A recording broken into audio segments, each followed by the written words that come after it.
오늘은 주인의 마음, 품꾼의 마음이라는 제목으로 평소와 다른 제목이죠. 원래 단어로 딱 끝내는데 제목을 못 구하겠어요. 하나님 말씀 나누도록 하겠습니다. 우리 옆 사람과 인사하겠습니다. 늘 다른 마음입니다.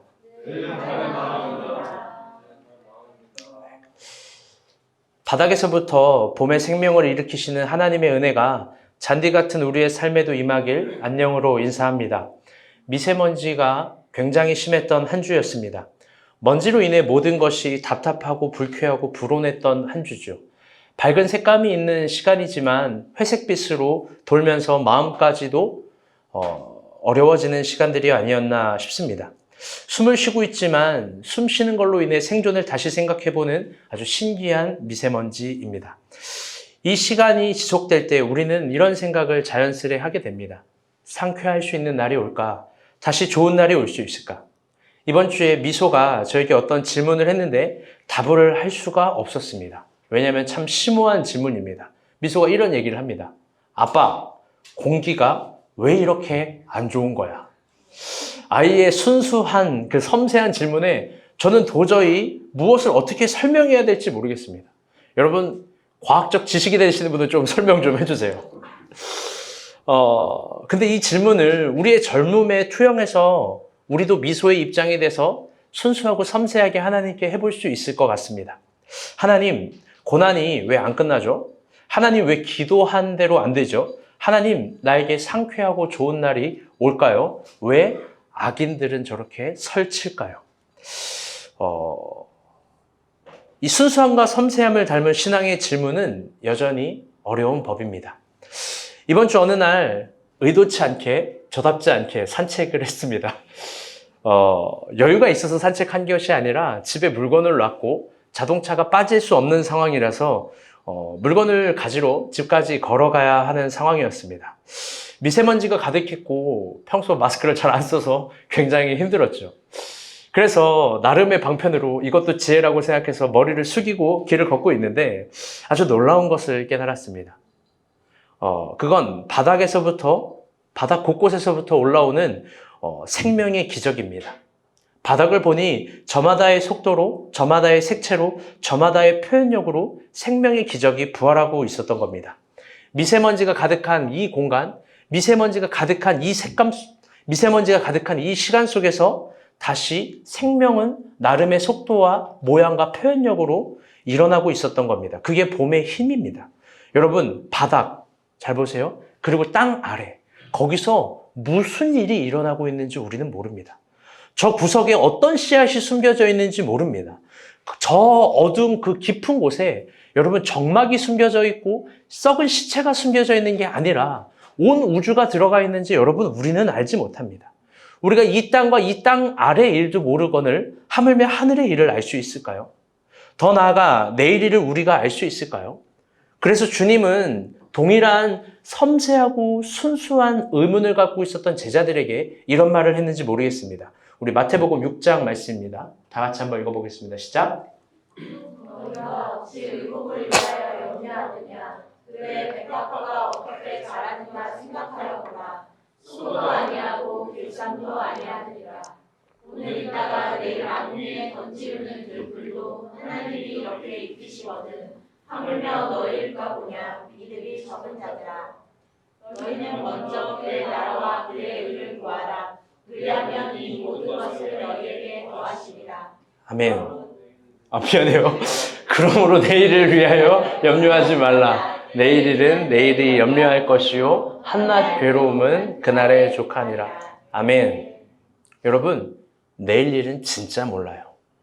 자주 이야기하지만 우리가 알 수 있는 내일 일은 내일 나에게 소속된 몇 시간 정도입니다. 내일이 무슨 일이 일어날지 어떻게 될지 아무도 모릅니다. 여러분, 괴로울수록 이 시간의 바닥을 봅시다. 의문과 질문 사이에 힘겨울수록 봄바닥을 봅시다. 그 봄에서 생명을 귀환시키는 하나님의 섬세함이 우리의 모든 곳에 대답인지 모르겠습니다. 지금은 사순절 2주를 지나고 있습니다. 이번 주 큐티는 마태복음이었습니다. 다들 어떠셨는지요? 오늘 본문은 마태복음 20장입니다. 마태복음 20장은요, 사복음서 중에서 마태복음에만 들어있는 아주 독특한 비유가 있습니다. 그게 바로 저 품꾼과 포도원 주인의 비유입니다. 우리가 생각할 때 이거 너무 자주 들어서 특별히 감흥이 없는 비유일지 모르겠습니다. 그런데요, 유대 랍비 전통에선 이 비유가 상당히 중요한 메시지였습니다. 특별히 랍비 무리 중에서도요, 카라이트, 카트라이더가 아니에요. 카라이트라는 곳에서는, 같은 무리들에서는요, 이 비유에 새로운 내러티브를 더하기도 하고 세분화시키고 그걸 율법으로 더 정확하게 꿰내어서 자신의 삶에 새기고 명심하게 하기도 합니다. 그리고 그 유대 랍비들은 결론적으로 이 비유의 표제를 이렇게 바꾸기도 했습니다. 주인의 선함, 천국의 선함입니다. 그만큼 이 비유는 중요한 비유입니다. 여러분, 그렇다면 이 비유는 무엇을 말하고 있는 걸까요? 이 비유를 알기 위해서는요, 이 본문의 배경을 알아야 합니다. 이 본문의 배경은 우리 토요일 큐티인데요. 마태복음 19장 말씀 3절 한번 보도록 하겠습니다. 우리 다 같이 한번 읽어볼게요. 시작! 어떤 사람이 주께 와서 가로되 선생님이여 내가 무슨 선한 일을 하여야 영생을 얻으리까 그 청년이 우리만으로 이 말씀을 듣고 근심하여 가리라. 예수께서 제자들에게 이르시되 내가 진실로 너희에게 이르노니 부자는 천국에 들어가기 어려우니. 아멘. 여러분 죄송해요. 박인혜 자매는 오늘 설교가 되게 중요하니까 이 앞에 맨 앞자리로 와주세요. 네. 그래요. 여러분 참 무서운 이야기입니다. 모든 계명을 지킨 부자 청년에게 예수님이 이렇게 얘기하는 거예요. 너 천국에 들어갈 수 없다. 천국에 들어갈 수 없다는 거예요. 여러분 봐봐요. 우리 서로 봐봐요. 우리는 다 들어갈 수 있을 거예요. 부자가 없으니까요. 모든 계명을 지킨 그 부자 청년에게 천국에 들어갈 수 없다라고 단언합니다. 여러분 그러면 우리는 천국에 들어가기 위해서 다 가난해져야 할까요? 다 갖다 팔고 요즘 나는 신이다. 나는 가수다도 아니라 이 말도 안 되는 이야기, 현실 이야기입니다. 너무 슬프죠. 화나죠. 이단들 뭐예요? 다 갈취예요. 개인의 몸도 정서도 생각도 재산도 다 갖다 갈취하는 거예요. 다 갖다 바치라는 거예요. 여러분 그렇게 해야 진짜 천국에 들어가는 걸까? 여러분 복음을요 그렇게 이분법적으로 이해해서 안 됩니다. 성서는요 잘 들어보세요. 우리가 부자 되기를 권면합니다. 심지어 성서의 탁월한 메시지는 네가 부자 되기를 선택할 수도 있다라고 이야기를 합니다. 그런데 그 방법에 대해서도 구체적으로 이야기하지만 동일하게 그 부자들에게 요구하는 것도 있습니다. 그건 뭐냐면 부를 사용하는 기준이자 원리입니다. 어쩌면 이게 부를 축적하는 원리이자 기준과 방법이 될 수도 있겠죠. 굉장히 단순한 두 가지를 언제나 이야기합니다. 구약 전체를 보면 첫 번째는 11조 재물입니다. 그리고 두 번째는 이웃을 위한 나눔입니다. 하나님은 희한하게요, 제사를 드리는 모든 이들에게 재물을 가지고 오라고 이야기를 합니다. 그런데요, 동일한 원리가 적용되는 것이 아니라 그 10의 1조가 우리처럼 10분의 1일 수도 있겠지만 그게 아니라 가난한 사람은 가난한 자의 것으로 조금 가난한 자의 것으로 부자는 부자의 것으로 가지고 오라고 합니다. 중류층은 중류층의 것으로 그리고 또 아예 돈이 없는 사람은 노동을 할 수 없는 사람은 가루라도 가지고 오라고 합니다. 조그만 잔인한 이야기가 될 수 있지만 가난한 사람을 예외로 두지 않은 이유는 레위기 때도 예전에 구체적으로 이야기했지만 하나님과 상관이 있다라는 그 신앙의 행위가 드림으로부터 시작되는 거기 때문입니다. 그게 하나님과 상관이 있음을 표현하는 최소한의 정신입니다. 하나님은 인간의 드림을 받고 그 드림을 복으로 환원시키겠다는 겁니다. 그래서 무섭게도 과부의 두렛돈도 받으시고 사르밧 과부의 마지막 기름도 다 받으신 겁니다. 특별히 두 번째 부자에게 강조하는 율법이 있습니다. 그건요 히브리어로 샤비트 요벨이라는 건데요. 하나님은 부자에게만 강조하는 특별법이 있습니다. 당시 땅을 소유로 갖고 있는 부자들에게 샤비트를 강제합니다. 이게 번역하면 안식년인데요. 제가 생각할 때 좋은 번역은 아닙니다. 근데 이 안식년이 1년에 1개월 그리고 7년에 1년입니다. 7년에 1년, 1년에 1개월은 땅을 쉬게 하는 거예요. 안식하게 하면서 일꾼들, 종들, 짐승들, 사실 그들을 쉬게 하고자 하는 야훼의 의도입니다. 샤비트 속에서 자연스럽게 결실되는 많은 것들이 있습니다. 땅을 쉬게 해도. 그때 하나님은 일꾼들에게, 종들에게, 짐승 새끼들까지 모든 것들에게 그들에게 돌려주라고 이야기를 합니다. 부의 환원을 이야기해요. 근데 샤비트보다 더 충격적인 건요, 요벨이라는 강제법입니다. 요벨은 뭐냐면요, 국어로 번역하면 희년입니다. 여러분 들어보셨을 텐데요, 이것도. 뭐 역시 저는 좋은 번역이라고 생각하지 않습니다. 이 요벨은요, 샤베트가 7번 지나야 생기는 겁니다. 샤베트가 아까 7년에 한 번씩이라고 이야기를 했다면, 이게 7번이면 7, 7에 49. 그 다음 연도가 요벨인데 50년. 50년에 한 번씩 희년을 선포하면서, 잘 들어봐요.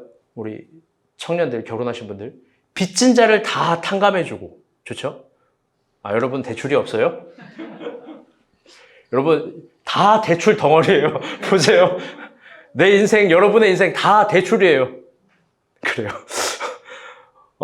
보증 잡혀서 팔아냈던 땅과 짐승과 재산과 집과 모든 농토와 모든 것들을 다시 되돌려주는 겁니다. 충격적인 개념이죠. 하나님이 왜 이런 요벨, 희년을 선포하고 강제했냐, 부자들에게.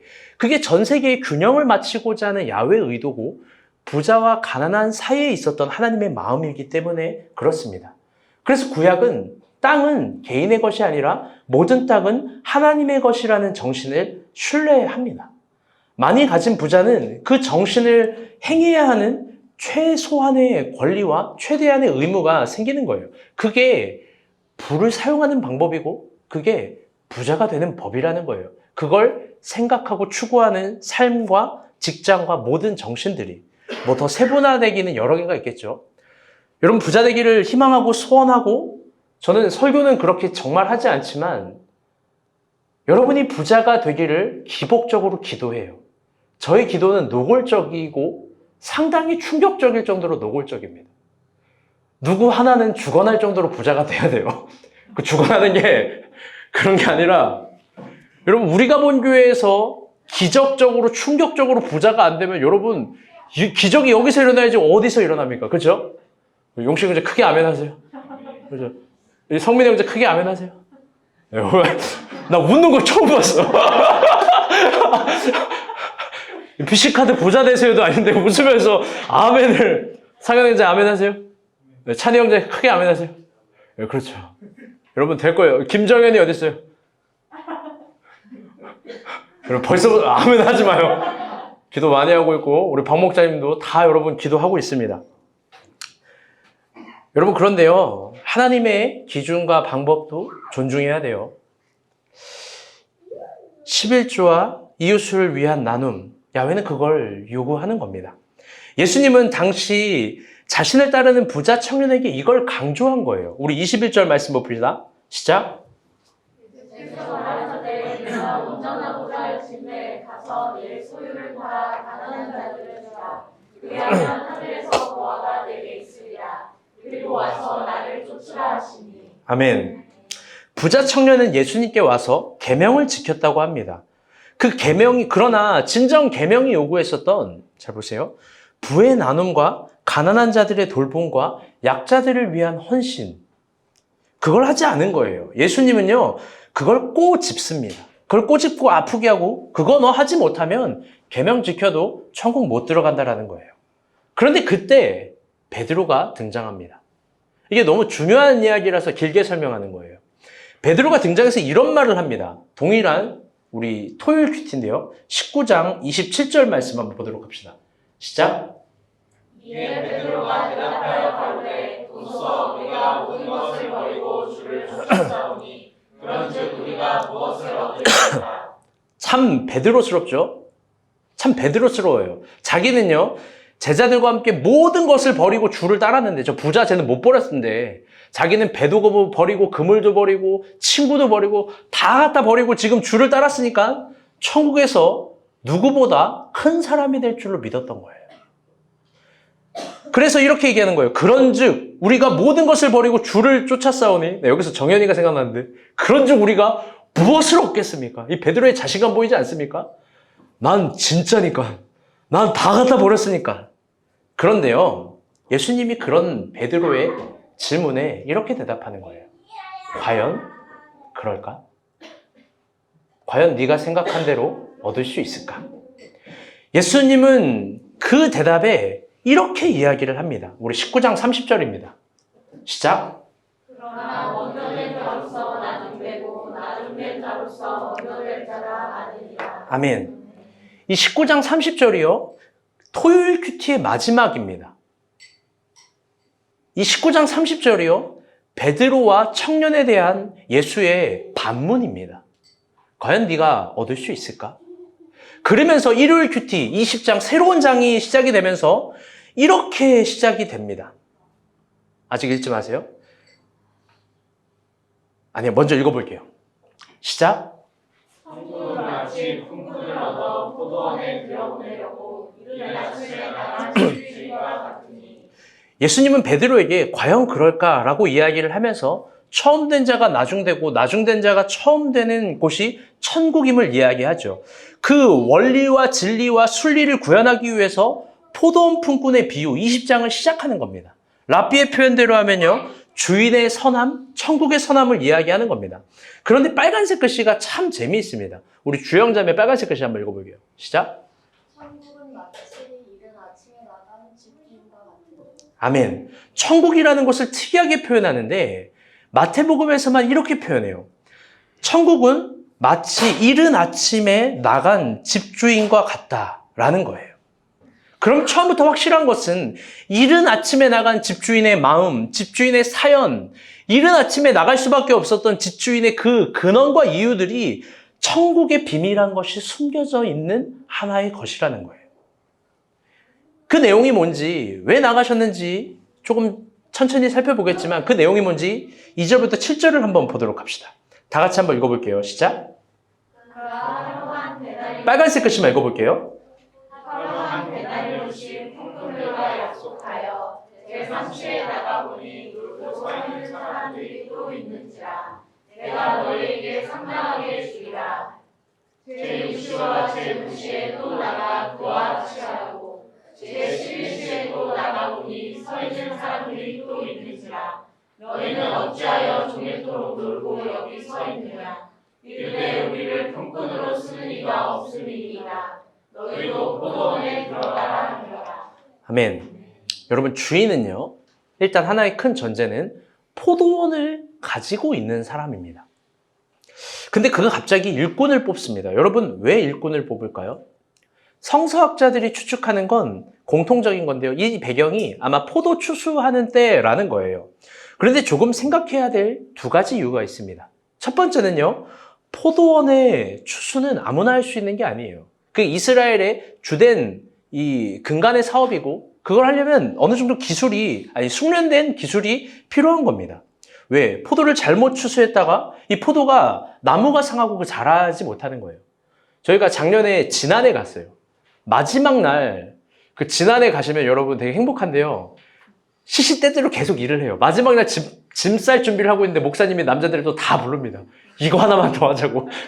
그러면서 누구는 콩밭으로, 누구는 고추밭으로, 누구는 몸밭으로. 그때 제가 고추를 땄어요. 저랑 정현 형제랑 찬이 형제랑 따는데 고추를 이렇게 막 땄거든요. 엄청 혼났어요. 왜요? 그렇게 고추를 이렇게 막 땄다가 고추 나무가 다 상한다는 거예요. 그걸 섬세하게 끝으로 해서 따야 다음에 또 열매를 맺는다는 거예요. 우리가 볼 땐 장난하나 이런 마음이 들 수도 있어요. 지금 나한테 무슨 권리로 100원 한 장 주지 않으면서 이렇게 하나. 심지어 그게 목사님 거기 소속된 밭도 아니에요. 다른 분 밭인데 여기 젊은 사람 일꾼 있으니까 와서 빨리 일 좀 더 시키려고 땡볕에 더 일을 한 거예요. 콩밭의 사람들은 무슨 일을 한지도 모르겠어요. 왜? 갔다 오니까 말도 안 하고 그냥 가만히 고개만 숙이고 있어요. 그럼 내년에도 지난 다 같이 하나님 선택하신 사람 가리라 믿습니다. 아멘. 아멘. 당신 남편 아멘 했어 또. 미안해요. 그런데요, 포도도 마찬가지입니다. 그냥 따서 내는 게 아니라 가지를 살려서 따야 되는 거예요. 그리고 두 번째는요, 그런 기술과 함께 주인은 부자라는 겁니다. 즉, 이미 포도원을 소유한 저 주인에는요, 큰 밭에 일을 할 수 있는 사람들이 체계적으로 있고 상당히 많이 있습니다. 우리 8절 말씀 한번 보도록 합시다. 시작. 오늘 포도원 주인이 청지기에게 이르되 품꾼들을 불러 나중원자로부터 시작하여 거기까지. 포도원 주인은 이미 청지기가 있고 또 품꾼들을 부르고 이미 사람들이 다 있는 겁니다. 여러분, 그럼 한번 생각해 보겠습니다. 그럼에도 불구하고 왜 주인은 나가서 사람을 뽑은 걸까? 왜 이른 아침부터 나가서 여러분 사람을 찾은 걸까요? 그게 뭔지 모르겠지만 그것을 찾는 주인의 마음에 천국의 원리와 진리와 천국의 어떤 비밀한 것들이 있는 거예요. 오늘 본문을 보면요, 주인이 사람을 뽑은 시간이 상당히 인상적입니다. 처음에는 제3시입니다. 이게 로마 표기법인데요. 한국으로 따지면 오전 9시예요. 이게 상식적인 시간이죠. 오전 9시. 그 사람에게 노동의 대가로 뭐를 주죠? 한 데나리온. 우리가 생각하는 한 데나리온은요, 노동의 가치라고 생각합니다. 여러분, 맞습니다. 노동의 가치. 하루 일당으로 생각해요. 그런데 기준이 달라요. 대상이 달라요. 뭐냐면 로마 군인입니다. 이스라엘의 화폐는요, 잘 보세요. 세겔, 문화, 드라크마, 아사리온입니다.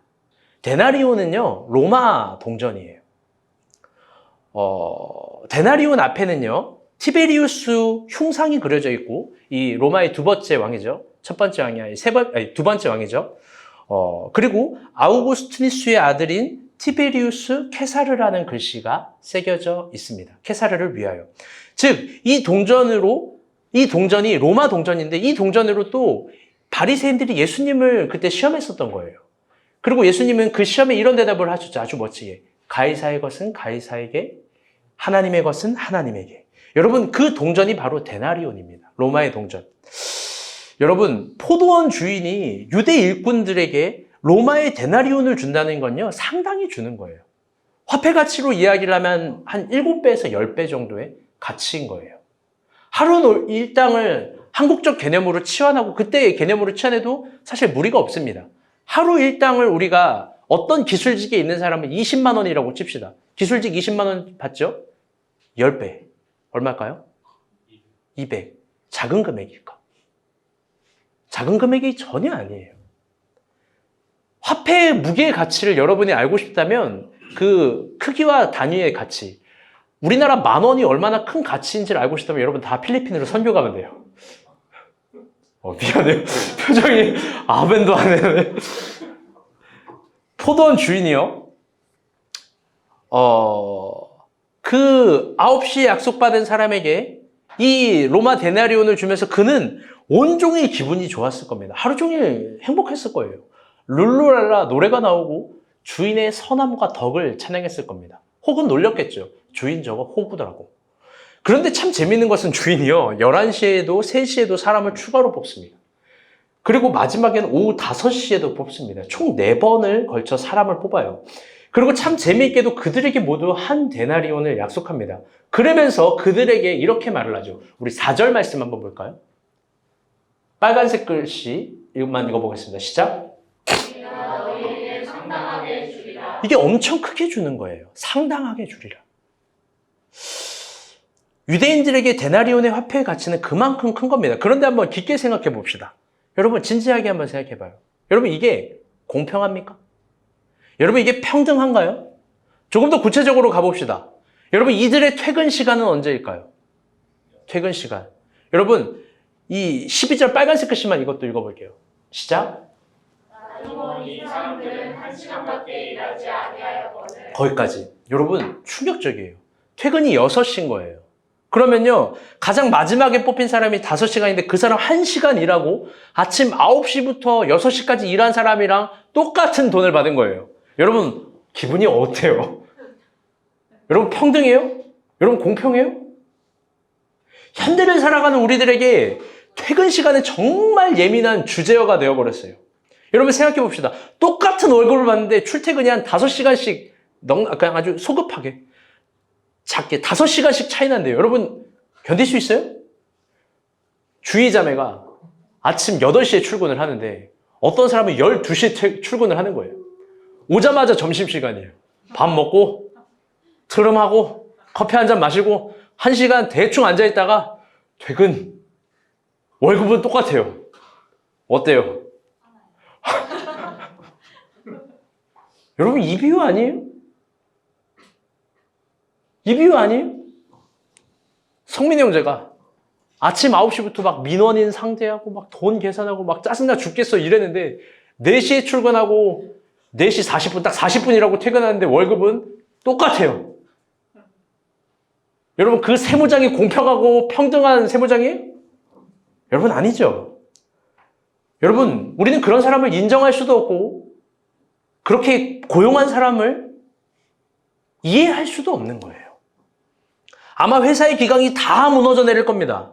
여러분 그런 관점에서 보면 여러분 하나님은 심각한 결함이 있는 리더 아닙니까? 여러분 하나님은 원칙이 없는 리더 아닙니까? 하나님은 이 세상의 기준만도 못하고 우리만도 못한 바보 멍청이 같은 리더 아니에요? 당시의 관점에서도 그렇고 오늘날 관점에서도 상당히 그렇습니다. 그래서 아침 9시부터 일한 사람은 이렇게 따집니다. 10절에서 12절입니다. 우리 다 같이 한번 읽어볼게요. 이거는 다 읽어주세요. 시작. 먼저 자들이 와서 더 받을 줄 알았더니 그들도 한 데나리온씩 받은지라. 받은 후 집주인을 원망하여 이르되 나로 이 사람들은 1시간밖에 일하지 아니하였거늘 그들을 종일 수고하며 너희를 견딜 우리와 같게 하였나이다. 아멘. 여러분 여기서 틀린 말이 어디 있어요? 아침 9시에서 일한 사람 상당히 논리적이고 합리적이잖아요. 상식적이잖아요. 여러분 10절 빨간색 글씨 너무 중요한 글씨예요. 이거요. 이거 박인혜 자매 읽어주세요. 먼저 온 자들이 와서 더 받을 줄 알았더니 여러분 그들은요 더 받을 줄 알았어요. 남들보다 주인에게 더 받을 줄 알았어요. 그게 그들의 밑장이에요. 사실 오늘 설교 제목을 밑장으로 하려고 그랬어요. 첫 인사를 밑장 빼다 손모가지 날아가면 이렇게 하려고 그랬는데 여러분 이게 그들의 밑장이에요. 감추었던 밑장. 여러분 이게 베드로의 밑장 아니에요? 내가 부자 청년 그거 다 못 버렸는데 난 다 갖다 버리고 떠났으니까 내가 그 사람들보다 더 많이 받아야 된다라는 게 여러분 천국을 이해했던 베드로의 밑장이에요. 여러분 12제자가 늘 예수님께 갖고 있었던 마음의 의문과 고민 그리고 희망과 기대 이 12제자의 밑장이에요. 여러분 더 나아가서 신앙이 있는 우리의 밑장이에요. 믿음으로 남들보다 더 많이 받는 것. 왜? 우린 9시에 나가서 일한 사람들이니까. 우린 개척교회를 내가 섬겨주는 사람이니까. 우리는 고난도 견디고 어려움도 견디고 엘리베이터도 없는 공간 다 걸어서 오고 이 막 뭐도 없는 공간 막 예배를 드리고 막 섬기니까. 우리의 밑장이 그런 거 아니에요? 여러분 근데 한 가지 중요한 이야기를 해볼게요. 하나님도 알아요. 그 사람이 아침 9시에 일했는지 한 데나리온을 받는지 오후 5시에 일하고 똑같이 한 데나리온을 받는지 주인도 안다고요. 여러분 그런데 충격적이게도 주인은 그 예민한 문제에 마음이 없어요. 우리의 너무나 중요하고 예민한 그 문제에 주인은 마음이 머물지 않아요. 여러분 주인의 마음은 어디에 있을까요? 다시 따라볼게요. 밖에. 주인의 마음은요 밖에 있는 거예요. 오전 9시에도 11시에도 3시에도 5시에도 다 밖에 있는 거예요. 여러분 왜 밖에 있을까요? 주인의 마음이. 주인이 뭐가 부족해서 이른 아침부터 나갈까요? 왜? 주인에게 사람이 부족해서? 포도원의 소출이 부족해서? 아까도 말했지만 여러분 그게 아니에요. 주인은요 모든 걸 이미 다 갖고 있는 사람이에요. 여러분 그 이유는요 너무 단순한데요. 7절 말씀 봅시다. 다 같이 한번 읽어볼게요. 시작. 이르되 우리를 품꾼으로 쓰는 이가 없음이니이다. 아멘. 여러분 설교 초도에도 이야기했지만 이게 그 이유인데요. 주인이 밖에 계속 나가 있는 이유. 오늘 포도원 비유는 하나님 나라에 관한 비유예요. 하나님 나라는요, 동일하게 모자람이 있는 곳이 아니에요. 여러분 그곳에요, 사람이 모자라지 않고 돈이 모자라지 않아요. 먹을 것과 입을 것이 모자라지도 않고 의미도 없을 거예요. 행복도 모자라지가 않아요. 그런데 그곳에 모자른 게 있어요. 그곳엔요, 잘 들어봐요. 이게 중요한 의미인데. 다시 따라 볼게요. 포도원을 만들어갈 사람. 이 비유가 랍비들에게도 왜 중요했냐면요. 그 포도원에는요, 9시, 11시, 3시, 5시에만 들어갈 수 있는 공간이 아니에요. 훨씬 더 많은 사람, 7절, 우리를 품꾼으로 쓰는 사람이 없다. 그들이 일터에 서 놀고 있다. 본문을 보면. 그게 헬라어로 아고라예요. 아고라. 아고라가 뭐냐면은 공터예요. 그 공터에서 항상 일을 기다리고 들어가기를 희망하고 그런 사람들이 늘 모여있는 광장이 아고라예요. 아고라에 사람이 많다는 거예요. 그런데 주인의 마음은 그 모든 것들을 더 품을 수 있고 더 품어서 그들이 들어가기를 바라는 거예요.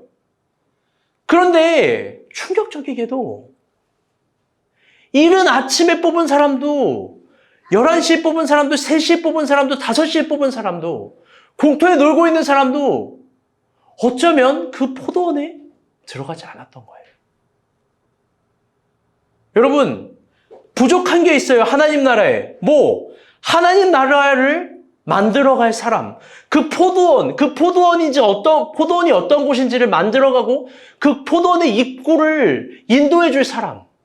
더 많은 사람들을 초대해 줄 주인의 넉넉함을 이야기해 줄 그 품꾼들이 여러분 부족한 거예요. 여러분 1절 말씀 한번 다시 볼까요? 시작. 천국은 마치 품꾼을 얻어 포도원에 들여보내려. 거기까지. 여러분 검은색 글씨. 품꾼을 얻어 포도원에 들여보내려고. 그 포도원은 더 많이 열려 있었던 거예요. 아무리 주인이 구해도 아무리 주인이 이야기를 해도 두드려도 들어오질 않는 거예요. 그들을 들여보내려고 이른 아침에 나간 집주인 같다는 게 천국의 비유라는 겁니다. 여러분, 예수님은 지금 그것을 만들기에 부족한 사람들이 있다라고 베드로에게, 그 부자 청년에게 이야기하는 거예요. 사랑하는 여러분, 저는 이 부분을 묵상하고 준비하면서 오랜만에 참 눈물이 났어요. 참 울고 그랬어요. 여러분 마태복음 20장이거든요. 시간의 순서로 보면요. 그분은 이제 기적을 더 이상 하지 않아요.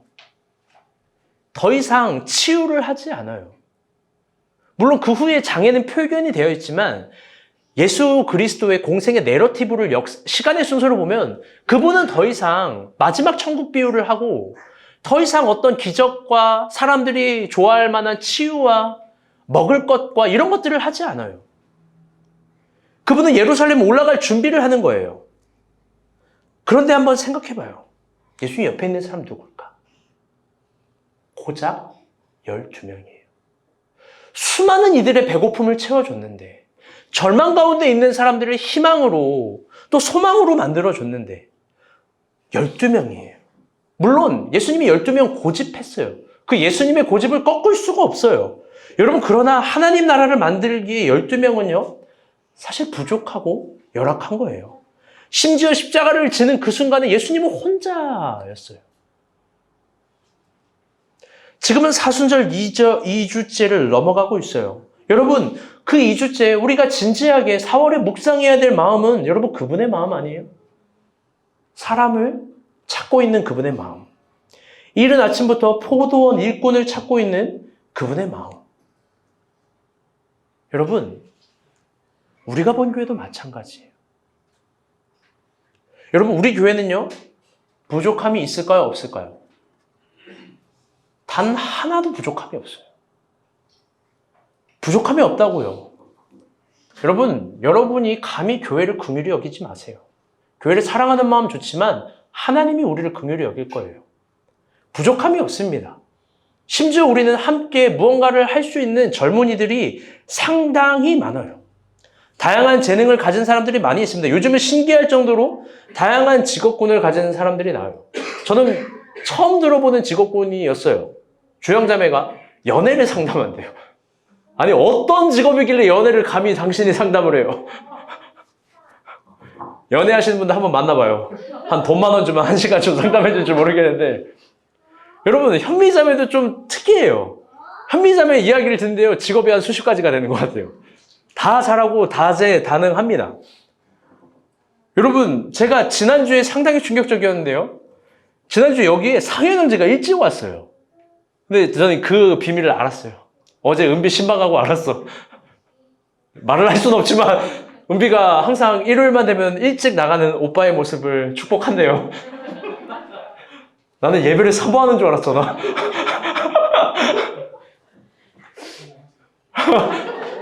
여러분, 이게 뭐 여담인데요. 이런 이야기를 하대요. 우리 상현이가 아주 많이 변했다는 거예요. 옛날에 은비랑 있을 때 항상 이제 애기, 하민이, 유모차 뭐 이거 갖고 오면서 여름에 표정이 안 좋아. 운전 때문에 힘들어, 뭐 때문에 힘들어 막 그렇게 힘들다가 요즘에 교회 오는 길이 밝아지고 좋아지고 교회가 이제 너무 좋은 거예요. 비유하기를 박지원의 은혜가 임했다. 미안해요. 여러분, 그런데요, 왜 놀랐냐면 상현 형제가 앞에 와서 임태형 간사랑 교회 음악을 논하고 있는 거예요. 악기를 논하고 교회 음악을 논해요. 그래서 이제 물어봤어요. 너 악기 쳐? 그러니까 저 베이스 쳐요. 이러는 거예요. 나 이렇게 대답해서 나도 베이스. 베이스. 미안해요. 여러분, 상현 형제도 베이스를 칠 수 있대요. 여러분, 악기를 할 수 있는 사람 더 많을 거예요. 지난번에 현미자매도 나가면서 그러대요. 나도 피아노 칠 줄 아는데. 여러분, 그래요. 우리 여러 가지를 할 수 있는 사람이 참 많이 있어요. 감사하게도 자신의 재능으로 교회를 섬기고 싶어 합니다. 그래서 어떤 목사님들은, 근데 우리는 그걸 하지 않는데 오해를 하기도 해요. 이렇게 다양한 달란트와 직업과 재능이 많은데 우리 교회는 초라해 보인다고. 아무것도 할 줄 아는 게 없어 보인다고. 언제까지 기타 하나로 그렇게 예배를 드릴 거냐고. 여러분, 근데요, 제 말 잘 새겨 들으세요. 그게 교회가 아니에요. 저는요, 교회를 개척하고 나서 더 이상 속지 않아요. 더 이상 대의 명분, 거기에 정확한 답이 있다라고도 생각하지 않아요. 여러분, 그 모든 재능과 달란트와 능력, 그거 다 아는데요. 그게 하나님 나라 만들어가는 게 아니에요. 어떤 분들은 이런 얘기를 해요. 교인을 정착시키기 위해서 1인 1사역, 1인 1잡을 해야 된대요. 표면상 얼마나 맞는 말이에요. 여러분, 이면상 과연 그게 맞는 말일지 생각해 봐야 돼요. 여러분, 하나님 나라는요, 그런 돈과 재능과 달란트와 능력, 여러분, 그걸로 만들어가는 게 전혀 아니에요. 교회에 그런 게 부족한 게 아니에요. 그런데 우리 교회도 부족해요. 사람이 부족해요. 어떤 게 부족하냐? 진정 교회를 사랑하고 자신의 헌신을 녹여가고 주인의 마음으로 포도원을, 그 입구를 열어가는 사람. 그런 사명자가 부족한 거예요. 그런 의미에서 저도 아침부터 포도원 일꾼을 찾고 있어요. 또 일꾼을 키우고 있어요. 여러분, 오해하지 마요. 조금 깊게 한번 이야기를 해볼게요. 우리 안에도요, 달란트와 재능과 능력이 있는 사람들이 많이 있습니다. 그런데요, 그게 하나님 나라를 만들어갈 때 절대적이 아니라는 거예요. 가장 교만한 사람이 뭔지 알아요, 교회에서? 제가 더 이상 속지 않는, 그런 걸로 진짜 하나님 나라가 만들어지는 게 아니에요, 여러분. 가장 교만한 사람은 이런 거예요. 자기의 솜털 같은 재주로 교회를 섬기는데 그게 감히 내가 섬기고 내가 돌리니까 교회가 돌아간다라고 생각하는 차모식 같은 사람들이에요. 우리가 본 교회에 그렇게 가장 교만해질 수 있는 사람들이 있어요. 제가 3명 생각해 봤어요. 첫 번째, 지금 없어졌는데, 박찬윤 목자. 다시 등장했어요. 가장 교만할 수 있는 사람이에요. 라이가 장사가 이렇게 잘 되니까 교회가 돌아가는 거야. 말하고도 민망하네요. 임태형 간사님, 가장 교만할 수 있는 사람이에요. 내가 기타를 튕기니까, 내가 나만 기타를 치지, 이게 이러니까 교회가 돌아가는 거야. 또 마지막 있어요. 박지원 간사. 내가 교회 영상 촬영 안 하잖아. 전사님 개떡같이 나오는 거야. 내가 교회를 안 만들잖아? 이 교회가 다 헐어가는 거야. 가장 교만할 수 있는, 다 박씨네. 임씨구나. 농담이지만 그게 실제로 우리의 사실이 된다고 할지라도 여러분, 하나님 앞에서 그건 통하지 않는 겁니다. 여러분, 만약에 우리의 달란트와 재능과 능력으로 하나님 나라를 만들 수 있다면 삼성이 만든 에버랜드가 하나님 나라여야 돼요. 만약 여러분, 우리의 달란트와 기발한 능력과 재능과 이런 것들로 하나님 나라를 만들 수 있다면 여러분, 그 롯데 기업에서 만든 롯데월드가 하나님 나라여야 돼요. 여러분, 근데 그것들이 만드는 게 뭐냐? 그냥 놀이기구일 뿐이에요. 번쩍번쩍하고 색감이 화려한 고철덩어리라고. 제가 사실 설교 좀 하면서도 마음이 아프고 슬픈 건 한국교회가 하나님 나라 사역한다면서 하나님 나라를 만들어 간다면서 사실 만들고 있는 게 이런 에버랜드, 롯데월드 만드는 거예요. 자신이 만들고 있는 게 뭔지도 모르면서요. 여러분 잘 들어봐요. 하나님 나라는요. 다시 따라볼게요. 헌신, 질서. 헌신을 넘는 질서도 없고 질서를 넘는 헌신도 없는 거예요. 중요하고 다른 개념이에요. 헌신과 질서는. 헌신과 질서로 하나님 나라는 탄생하고 교회는 태어나고 살이 붙고 뼈가 세워지는 거예요. 우리의 그 모든 달란트와 재능과 능력은 그 헌신과 질서, 헌신 안에서만 쓰임받아야 돼요. 여러분 잘 생각해봐요.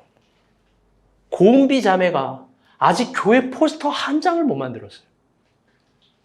여러분, 위충한 형제가 교회 30초짜리 영상도 못 만들어요. 여러분, 김찬희 형제가 교회 건물 정보 하나도 알아보지 않는 교회예요. 땅을 물어보면 김찬희한테 물어보면 돼요. 여러분, 일반 교회라면 어떨까요? 다 봉사를 합시고 써먹고 싸먹고 이야기하고. 여러분, 그런데 그런 게 아니에요. 하나님 나라는요, 자신의 순서를 기다리는 거예요. 반대로 우리는 자신의 순서가 되면 완전히 헌신하고 녹아지는 그런 교회입니다. 우리 목자들이 그래요. 이번 제자훈련도 여러분 그럴 거예요. 제자훈련 반장 늘 그래왔던 방식이에요. 좀 이따 보면 알겠지만 완전히 자신을 녹이고 헌신해서 제자훈련을 준비해야 돼요. 왜? 그 사람이 시간이 많아서 능력이 많아서 돈이 많아서가 결코 아니고 그게 자신의 순서기 때문에 그래요. 언젠간 우리에게도 우리 한 사람 한 사람에게도 각자의 순서와 시간이 올 거예요. 그때 손에 쟁기를 잡고 하나님 나라를 돌아보는 사람이 안 되기를 바라요. 아멘? 자신의 헌신 속에서 주가 쓰시게 할 때, 쓰신다고 할 때 헌신하고 사모하는 거예요. 아멘?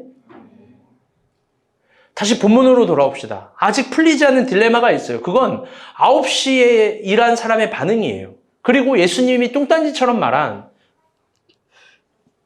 처음 된 자가 나중되고 나중된 자가 처음 된다라는 예수님의 대답이에요. 우리 말씀 한 번만 더 읽어볼게요. 시작. 빨간색 글씨만 읽어보겠습니다. 시작. 어떤 자들이 와서 더 받을 줄 알았더니 받은 후 집주인을 원망하여 종을 질소하여 거리를 견디 우리와 같게 하였나이다. 아멘. 여러분, 노동의 대가가 있습니다. 저도 알고 여러분이 아는 걸 예수님이 모를 리가 없어요.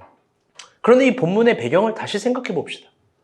베드로는요, 그 대가를 경제학적인 개념으로 하나님 나라를 대했던 거예요. 가장 중요한 수식어는 경제학이 들어올 때 이런 거예요. 내가 남들보다. 신앙의 언어도 똑같아요. 제가 남들보다 더 헌신했으니까. 제가 남들보다 더 받겠죠? 더 앞서겠죠? 더 높겠죠? 아침 9시에 일하는 사람도 마찬가지예요. 내가 아침부터 일했으니까 내가 남들보다 더 많이 받아야 되는 거 아니에요? 여러분, 그런데 예수님의 대답은 처음 된 자가 나중되고 나중된 자가 처음 된대요. 오늘 본문의 마지막 결론도 사실 똑같아요. 여러분, 이 말이 굉장히 신비를 품은 말 같지만 사실 굉장히 단순한 말이에요. 그건 다 같이 따라볼게요. 수직적인 순서는 없다. 하나님 나라에요. 수직적인 순서는 없다는 거예요. 무슨 말이냐? 회장 아래 사장, 사장 아래 부사장, 부사장 아래 뭐 부장, 그 아래 과장, 팀장, 주임, 사원, 이런 등하적 개념이 없다라는 거예요. 예수님은요, 땅의 경제 개념으로 하나님 나라의 순서를 이해하는 걸 거부한 거예요. 여러분, 그러면 천국은 다 평등한 곳인가? 또 그렇지도 않아요. 그곳엔 상이 있고 면류관이 있어요. 상과 면류관이 있지만 그게 누군가를 앞서기 위해서, 높이기 위해서, 누군가보다 더 월등히 빛나기 위해서 받아야 되는 성질의 것이 아니에요. 왜? 요한계시록을 보면 그 12면류관을 받은 12제자인지 12장로라고 표현하거든요. 그 12장로는 사실 완전수일 거예요. 그냥 상급으로 받은. 그 면류관을 던져요. 하나님께 던지며 우리는 아무 공로 없도다 라고 고백해요. 여러분, 그 부분은 요한계시록 서역 공부할 때 더 한번 보도록 합시다. 중요한 거는요, 예수님은 그런 경제학적인 개념으로 그 예민한 수식어인 제가 남들보다 앞서기 위해서, 높아지기 위해서 하나님 나라를 이해하는 모든 것들을 거부한 거예요. 아침 9시에 일한 사람은 그래서 모순에 갇힙니다. 모순에 갇히면 진정 괴로운 감옥입니다. 그 모순은 이런 거예요. 주인이 은혜를 베풀수록 화를 내요. 주인이 남들에게 풍성한 식탁을 차려줄수록 막 바싹 독이 오릅니다. 그리고 주인이 선하지 않다라고 이야기를 해요. 왜 그럴까? 결론적으로 이야기하면 그들은 다 같이 따라해요. 처음 마음을 잃어버린 거예요. 처음 감사, 처음 감격, 그 약속을 다 잃어버린 거예요. 냉정하게 다시 한번 생각해 봅시다. 여러분, 오전 9시에 일한 사람이 받는 한 데나리온, 그 10배나 되는 그 가격이 작은 가격입니까? 절대 작지 않아요. 여러분, 그 사람이 일찍 와서 손해일까요? 아니요. 오히려 그들은 더 유익이 많았을 거예요. 일찍 와서 더 일을 차곡차곡 배웠을 거고, 점심도 공짜로 얻어먹었을 거고, 주인이 어떤 사람인지 들었을 거고, 일을 하면서 관계를 맺었을 거고, 그리고 무엇보다 중요한 그곳에서 품꾼이 되는 방법들을 배웠을 거예요. 그리고 자기에 대한 주인에 대한 고마움을 깨달았을 거예요. 왜? 이미 청지기도 있고, 품꾼도 있고, 일꾼도 다 갖추어졌는데 또 자기를 뽑으려고 이른 아침 9시부터 나간 게 주인이잖아요. 품꾼보다 더 이르게 나간 주인이잖아요. 그런데 본문을 보면 9시에 일한 노동자들이 그 감격과 고마움을 잃어버리는 거예요. 주인이 이미 자신에게 상당히 큰 금액을 줬음에도 불구하고 주인을 나쁜 주인이라고 생각하는 겁니다. 처음 사랑, 처음 감사, 처음 마음 다 잃어버린 거예요. 그러고 나서 고작 그들이 하는 말이 뭐냐? 주인을 원망하고 하나님 은혜로 일한 게 아니라 내가 종일 수고하고 더위를 견딘 사람이다라고 여기는 거예요. 충분한 사랑을 받았는데, 충분한 관심을 받았는데.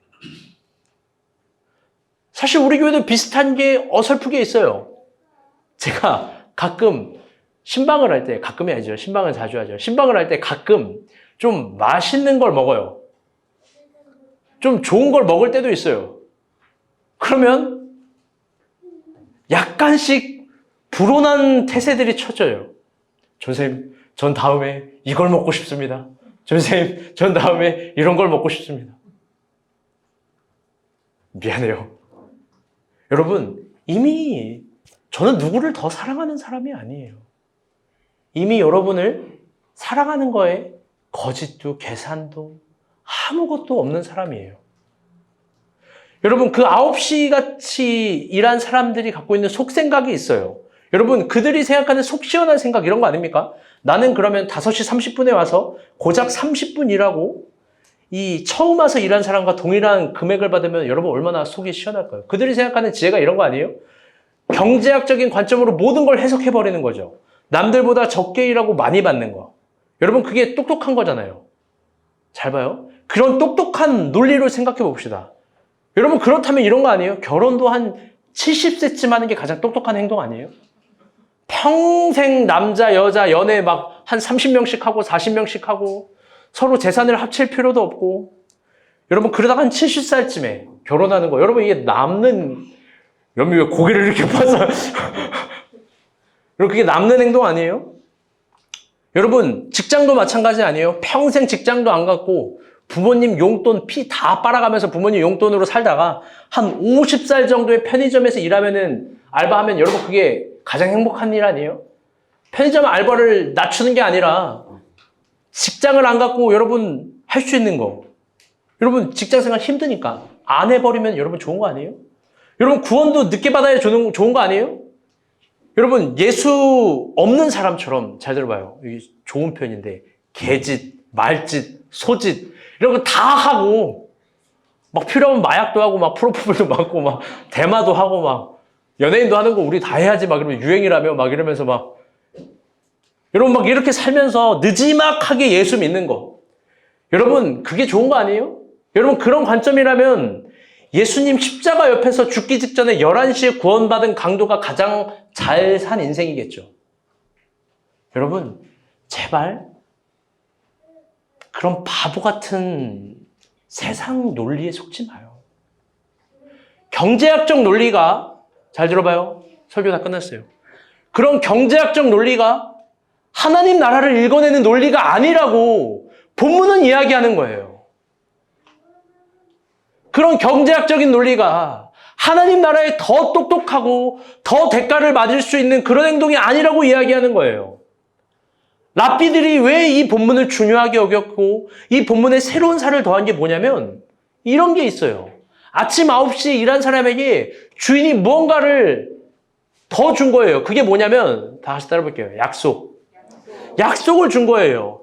일찍 왔기 때문에 너희의 성실함과 너희의 처음을 알기 때문에 약속을 줬다는 거예요. 어떤 약속? 내일, 다음날, 미래, 앞으로. 하나님은요, 먼저 일한 사람들에게 막 주구장창 막 고문시키고 일시키고 피곤하게 하는 게 아니라 또 약속을 주세요. 내일과 미래와 앞으로를. 성경을 보세요. 약속 안 하는 하나님이 어디 있어요? 늘 약속하지. 단 우리가 믿음이 없죠. 우리가 믿음이 없는 거죠. 그래서 이 비유를 주인의 선함이라고 이야기하는 거예요. 왜? 내일을 약속하니까. 미래를 약속해 주셨으니까. 사랑하는 여러분, 하나님 나라는 경제학적인 개념으로 읽을 필요도 없고 읽을 수도 없는 거예요. 여러분, 우리 교회라는 개념도 동일하고 우리 그리스도인의 사랑도 동일한 거예요. 주인의 마음을 읽고 그런 관점으로 서로를, 교회를, 하나님 나라를 이해하고 새겼으면 좋겠습니다. 아멘? 말씀의 결론을 맺겠습니다. 여러분, 우리 교회도 공평하지도 평등하지도 않아요. 왜요? 아침 9시 같이 일하는 사람들이 있어요. 먼저 와서 일하는 사람들이 있는데 멀리 와서 일하는 사람들도 있어요. 힘들게 일하는 사람들도 있고 자신의 것들을 포기해가면서 오는 사람들도 있어요. 분명 그런 사람들이 있어요. 여러분, 그런데요, 하나님은요 이미 여러분들에게 상당히 주시는 하나님이에요. 아멘? 그 상당히 주시는 하나님은 더 먼저 일한 사람들에게 바보, 멍청이, 고생한다가 아니라 내일을 줄 거예요. 약속을 할 거예요. 그래서 먼저 헌신하고 노력하는 카페라이 박찬현 사장님, 하나님 약속하실 거예요. 왜 박수진이 웃죠? 인태영 간사님 약속하실 거예요. 가장 교만하게 계신 우리 박지원 간사님, 겸손해요. 오해하지 마요. 하나님 약속하실 거라고. 저한테도 약속해서 미소를 줬잖아요. 여러분, 미소는요, 여러분 재산 다 합쳐도 안 바꿔요. 물론 미소는 제가 뽀뽀하면 입술을 닦고 저를 거부해요, 요즘에. 아빠 오지 마! 아빠 싫어! 라고 해도 여러분이 갖고 있는 모든 10원짜리 한 장 다 합쳐도 나 그거 못 바꿔요. 내 딸이랑. 그래서 저는 결론을 이렇게 말하고 싶어요. 여러분, 하나님 앞에 아까워하지 마세요. 아끼지 마세요. 손해보는 거 없어요. 그분이 갚아주실 거고 더 주실 거예요. 주인의 넉넉하고 선한 마음, 이른 아침에 나가서 더 그 입구를 크게 만들고 싶어하는, 더 많은 사람들을 초대하고 싶어하는 그분의 마음을 읽었으면 좋겠습니다. 아멘. 여전히 하나님 나라는 그런 헌신과 노력과 사랑으로 만들어지는 겁니다. 우리 찬양하고 기도하며 나아가겠습니다.